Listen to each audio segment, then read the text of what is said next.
माने 40% लोगों पर कोई टैक्स नहीं। 2,03,600 ऐसे घर हैं जो 1,500 स्क्वायर फुट के नीचे। इसका मतलब कि अधिकतम 1,000 रुपये एक वर्ष में 1,000 रुपये एक वर्ष में, माने 1,000 रुपीज मैक्सिमम इन 1 ईयर। और इसमें भी 2,03,600 में से 80% ऐसे होंगे जिन्हें 600 रुपये से भी कम देना है। और मैं तुलना अगर शिमला से करूं, अंबाला से करूं, देहरादून से करूं, तो 1/10 ऑफ शिमला, अंबाला एंड देहरादून। तो इसलिए सामान्य आदमी की चिंता हमने की है। और अभी भी मैं कह रहा हूं कि कॉमन मैन को कोई दिक्कत है वो जरूर प्रशासन को लिखे, हमारे प्रमुख सचिव को लिखे, हमसे कहे। उसमें कोई सामान्य आदमी को दिक्कत नहीं आनी चाहिए। वैसे ही कॉमर्शियल की अगर मैं बात करूं तो 1,10,000 दुकानें,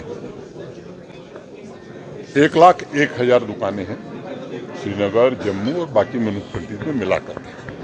इसमें लगभग आधी 46% दुकानें ऐसी हैं जो 100 स्क्वायर फुट के नीचे की, और उन पर जो एक वर्ष में खर्चा आने वाला है 700 रुपये।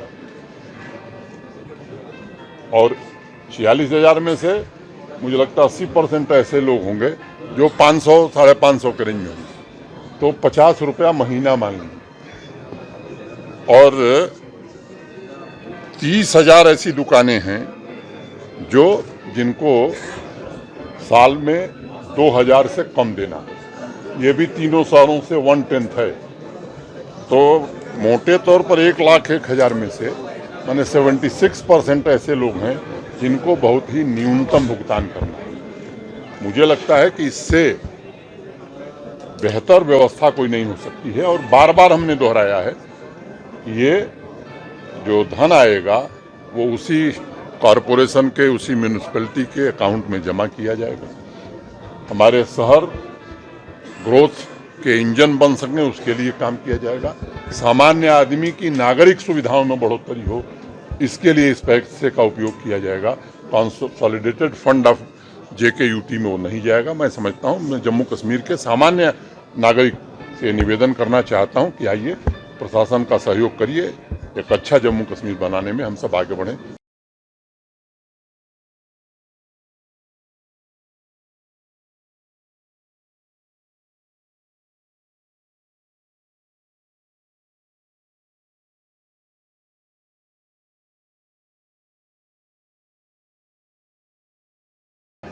माने 40% लोगों पर कोई टैक्स नहीं। 2,03,600 ऐसे घर हैं जो 1,500 स्क्वायर फुट के नीचे।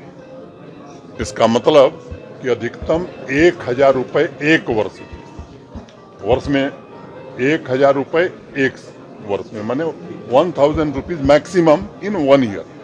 और इसमें भी 2,03,600 में से 80% ऐसे होंगे जिन्हें 600 रुपये से भी कम देना है। और मैं तुलना अगर शिमला से करूं, अंबाला से करूं, देहरादून से करूं, तो 1/10 ऑफ शिमला, अंबाला एंड देहरादून।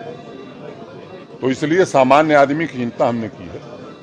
और अभी भी मैं कह रहा हूं कि कॉमन मैन को कोई दिक्कत है वो जरूर प्रशासन को लिखे, हमारे प्रमुख सचिव को लिखे, हमसे कहे। उसमें कोई सामान्य आदमी को दिक्कत नहीं आनी चाहिए। वैसे ही कॉमर्शियल की अगर मैं बात करूं तो 1,10,000 दुकानें, 1,01,000 दुकानें हैं श्रीनगर, जम्मू और बाकी म्यूनिसिपैलिटीज में मिलाकर। इसमें लगभग आधी 46% दुकानें ऐसी हैं जो 100 स्क्वायर फुट के नीचे की, और उन पर जो एक वर्ष में खर्चा आने वाला है 700 रुपये। और 46,000 में से मुझे लगता है 80% ऐसे लोग होंगे जो 500, 550 के रेंज में होंगे, तो 50 रुपया महीना मान लीजिए। और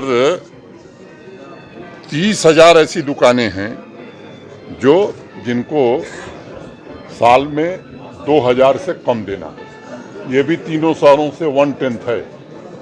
तो मोटे तौर पर 1,01,000 में से माने 76% ऐसे लोग हैं जिनको बहुत ही न्यूनतम भुगतान करना है। मुझे लगता है कि इससे बेहतर व्यवस्था कोई नहीं हो सकती है। और बार बार हमने दोहराया है कि ये जो धन आएगा वो उसी कॉरपोरेशन के, उसी म्यूनिसिपैलिटी के अकाउंट में जमा किया जाएगा। हमारे शहर ग्रोथ के इंजन बन सकें, उसके लिए काम किया जाएगा।